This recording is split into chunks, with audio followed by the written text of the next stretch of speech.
Bonjour à tous et bienvenue sur la chaîne No Code Genius et dans la suite de cette formation gratuite sur Bubble.io. Dans la précédente vidéo, on a vu comment créer un clone de Netflix. Alors, un clone très simplifié, je vous l'accorde. On a vu comment créer une base de données, afficher ces données-là dynamiquement sur notre page et comment un petit peu interagir avec cette donnée-là avec des filtres. Du coup, maintenant, la prochaine étape, c'est d'utiliser les workflows. Donc, les workflows, qu'est-ce que c'est? C'est en fait des actions que va déclencher l'utilisateur en faisant des interactions pardon, avec notre outil. Et du coup, on va s'attaquer aujourd'hui au workflow pour créer de la donnée, pour ajouter de la donnée en base de données. Je me répète un petit peu, mais voilà, on va commencer ça aujourd'hui. Du coup, on va reprendre un ancien exercice, notre LP, où on avait créé un formulaire. Alors, je l'ai un petit peu arrangé pour que ce soit un peu plus sympa et qu'on voit plus d'éléments dans ces workflows-là. Mais on va du coup ajouter en fait ces gens-là, on va les inscrire et on va les ajouter en tant que user dans notre base de données. Ok. Donc comment on va faire ça? On va en fait déclencher une action au moment où la personne va cliquer sur valider.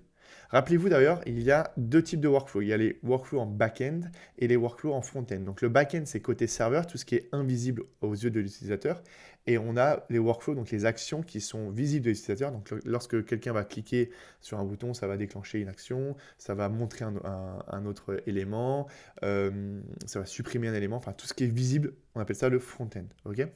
Donc, on va cliquer sur valider. Et en fait, à la base, la personne va d'abord remplir toutes ces informations-là, etc., dans les inputs, donc dans les carrés, là, les rectangles. Elle va remplir son prénom, son nom, elle va choisir la team, le statut, etc. Et ensuite, une fois que c'est fait, elle va cliquer sur valider. Et c'est à partir de ce moment-là qu'on va lancer une action. Donc, le trigger, on appelle ça, donc c'est le déclencheur.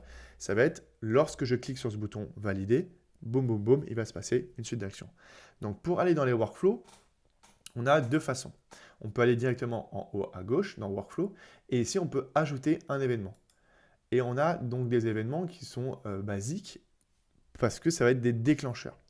Donc on a par exemple le déclencheur quand la personne est connectée, le déclencheur quand la personne n'est pas connectée, quand la page se load, on va déclencher ça toutes les 5 secondes, ou alors quand une condition est vraie, donc ça on verra un peu plus tard, ou alors quand il y a une erreur qui apparaît. Ensuite, on a les actions, les triggers, donc les déclencheurs sur des éléments. Donc quand un élément est cliqué, quand une valeur d'un input change, quand il y a une erreur. Et ensuite, on a les custom events, ça on verra un peu plus tard. Nous, ce qui nous intéresse, c'est les éléments qui sont cliqués. Donc quand on va faire une action, on va cliquer sur un élément, ça va déclencher une action. Donc un element is clicked. Ok. Et là, il va dire, ok, quel élément est cliqué pour déclencher l'action? Donc là, on a dit que c'était le bouton valider. Donc on va le changer le nom. Alors, aussi un petit changement, c'est que avant j'avais fait des Reusable Elements pour les CTA. C'était juste pour aller plus vite dans la conception et pour vous montrer aussi un peu comment ça fonctionne. Mais là, du coup, j'ai enlevé pour pouvoir en fait changer facilement le texte et pouvoir aussi déclencher des actions. Donc, on a dit CTA validé. Ok.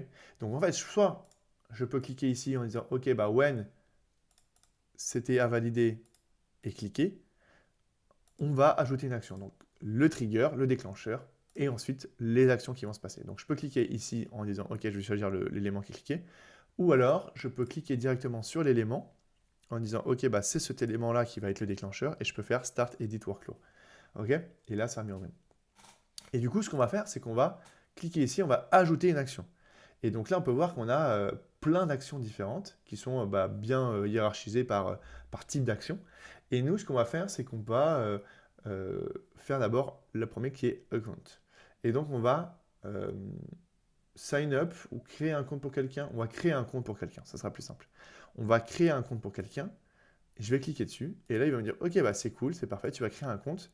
Maintenant, il faut que tu me donnes les informations qui vont correspondre à la création de compte. Donc en fait, quand on va créer quelque chose, on va ajouter dans notre base de données une ligne. Rappelez-vous, on faisait comme ça, nous on faisait à la main, on faisait new entry, on venait remplir les informations, et donc ça nous a ajouté une ligne. Ok. Là, quand on va déclencher l'action créer un compte pour quelqu'un, ça va nous rajouter une ligne, et on va devoir matcher dans cette ligne, on va devoir rajouter les informations. Ok, l'email c'est telle valeur, le message c'est telle valeur, le nom c'est telle valeur, machin, etc. Ok. Et comment on va faire ça? On va tout simplement dire, ok, l'email, ça correspond en fait à la valeur de cet input. Tu vas me récupérer l'email que la personne a tapé dans cet input-là, et tu vas me la mettre en fait dans la case email. Et comment on va faire ça? En fait, c'est comme la fonction de recherche dans notre clone Netflix. On va récupérer, on va sélectionner notre élément input email et on récupère sa valeur. Ok? On peut ajouter d'autres champs. On va dire, ok, je veux créer un compte. Je vais lui ajouter par exemple le prénom et je viens reprendre l'input prénom et sa valeur.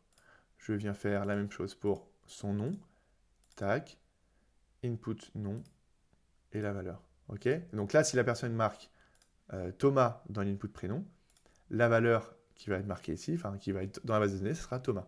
Pareil, si je mets Dupont pour le nom, on va matcher en fait la valeur ici, nom avec Dupont. Ok? Tac. Donc après, photo de profil. Donc là, c'est différent, c'est pas un input, c'est un picture uploader. Hop, et je reviens encore une fois prendre la value.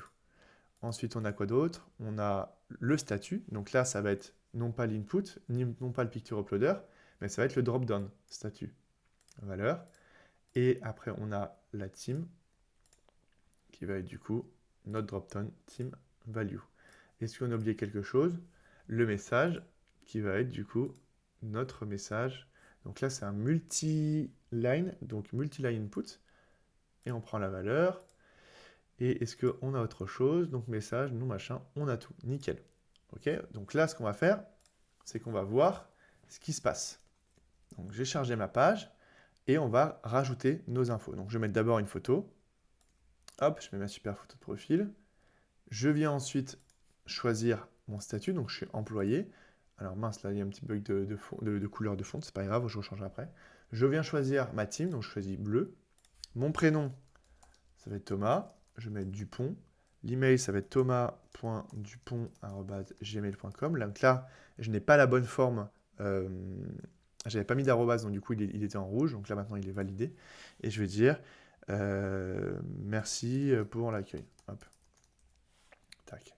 Et donc là, rappelez-vous, quand je vais cliquer sur valider, on va créer un compte pour quelqu'un et on va remplir toutes ces informations-là par les valeurs que j'ai mises dans mes inputs. Donc je valide.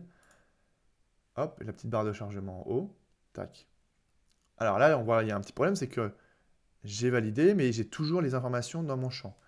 Je vais vous montrer après pour comment faire. Mais si d'abord je reviens dans mes users,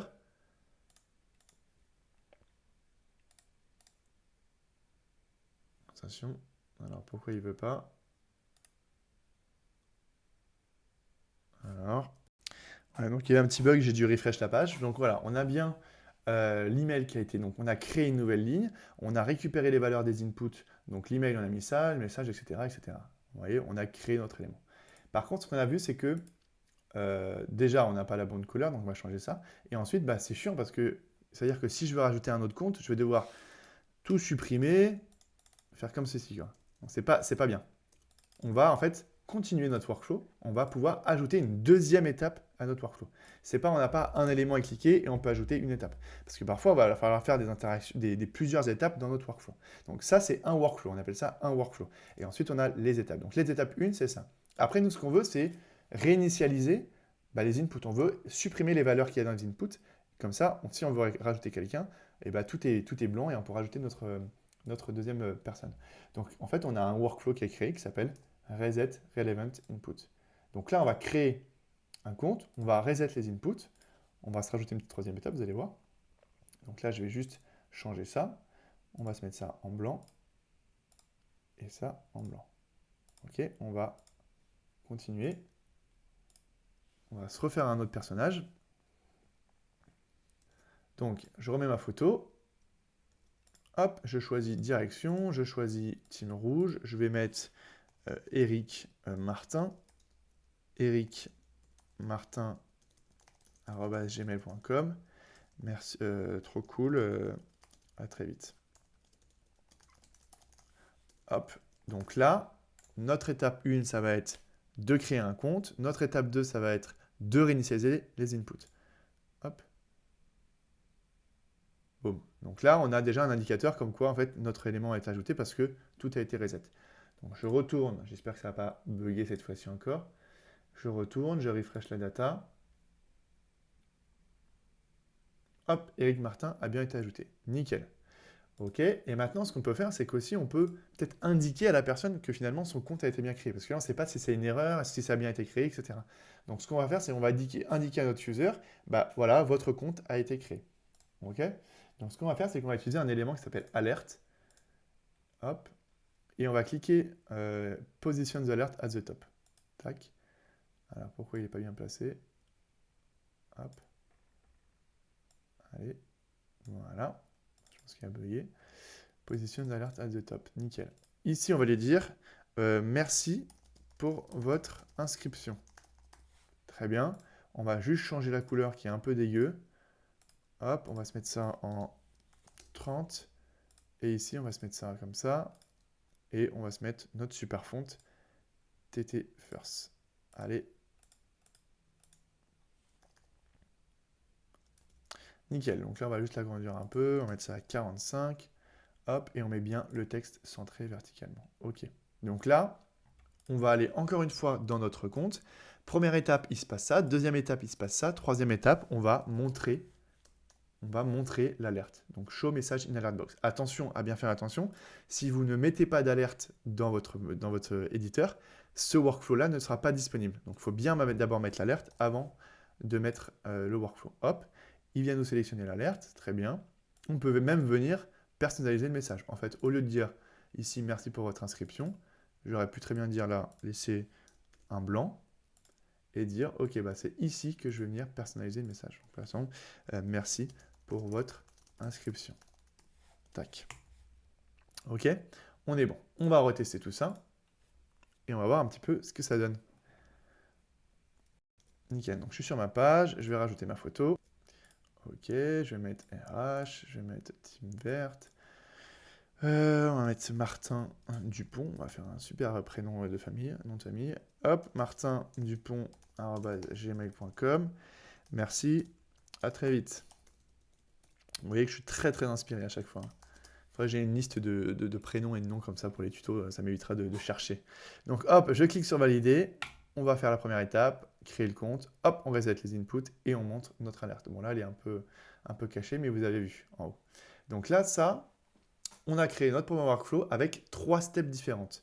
Et on a créé notre compte, reseté les inputs et show alerte. Et si je retourne dans ma database, j'ai encore une nouvelle ligne avec toutes les informations qui sont été créées. Ok. On peut utiliser aussi, pour bien voir comment ça fonctionne, en bas, on peut voir il y a le debug. Le debug, ça nous permet de voir, en fait, de saccader les étapes du workflow. Donc, je vais recréer encore un dernier compte et je vais vous montrer ça avec donc, les workflows, le debugger. Donc, Thomas Martin, hello. Ok, et donc là, avant de cliquer sur valider, parce que sinon mon workflow va se lancer, je vais cliquer par exemple sur step by step. Donc ça va faire l'étape 1, créer un compte, après reset les inputs, et ensuite l'alerte. Donc je fais valider, hop, ma petite console s'affiche. Là, il dit, ok, bah CTA validé is clicked. Donc ça, c'est le trigger, donc le déclencheur. Ensuite, la prochaine étape, c'est créer un compte. Donc là, on peut voir que l'email, on reprend bien Thomas. Le prénom, on prend machin, etc. Là, l'image, donc en fait, c'est stocké sur un serveur Amazon. Donc, c'est ce lien-là pour accéder à l'image. Ensuite, le statut, bah, c'est la valeur du drop-down. Donc, si je prends la valeur du drop-down, c'est direction, donc c'est bon. Ensuite, la valeur du drop-down team, c'est team bleu. Nickel. Et en plus, on a toute l'arborescence, hein, toute la relation. Et le message, c'est hello. Donc, nickel. Si je fais run next, attention, qu'est-ce qui va se passer? Hop, notre compte est créé. Donc là, on est à l'étape de reset les inputs. Et maintenant, quand je vais passer au show alert, nos inputs sont reset. Et ensuite, si je fais run next, on a bien notre petite alerte qui est affichée. Donc voilà, donc là, on a vu très simplement comment utiliser le workflow pour créer et ajouter des éléments en base de données. Donc ça veut dire que à l'époque où je me suis emmerdé à faire dans la base de données, à créer les films, à créer tout ça, à mettre tous les trucs en base de données, c'est vrai que c'était bien chiant à faire, donc ça, il ne faut pas le faire. Il faut créer des workflows pour ajouter des éléments en base de données. Mais voilà, je voulais vous montrer vraiment toutes les étapes pour bien comprendre les éléments visuels, pour bien comprendre comment afficher la donnée dynamiquement. Et maintenant, on va s'attaquer à créer de la donnée, afficher de la donnée, jouer avec les conditions. Vous allez voir aussi, ça c'est très important. Bref, du coup, ce qu'on va faire, c'est que on va se retrouver dans une prochaine vidéo où on va parler des... Qu'est-ce qu'on va faire? On va faire d'autres. On va, je pense, continuer un petit peu les actions de la compte. Ensuite, on va prendre un petit peu chaque partie là. On va essayer de bien détailler avec un petit use case à chaque fois pour bien comprendre. Et ensuite, à la fin de tous ces petits use cases, on va se faire les conditions, les states, et ensuite on partira sur une belle application pour apprendre à relier tout ça ensemble et commencer à faire des petits projets cool et cool à voir aussi pour vous. Bref, si ça vous a plu, n'hésitez pas à vous abonner à la chaîne, à laisser un petit commentaire pour me dire si vous avez rencontré des difficultés ou si vous avez des questions, n'hésitez pas vraiment à me les poser. Et à me laisser un petit pouce bleu si jamais le contenu vous a plu, ça me permettra de m'encourager et de continuer cette série de vidéos. Sur ce, je vous dis à bientôt dans une prochaine vidéo.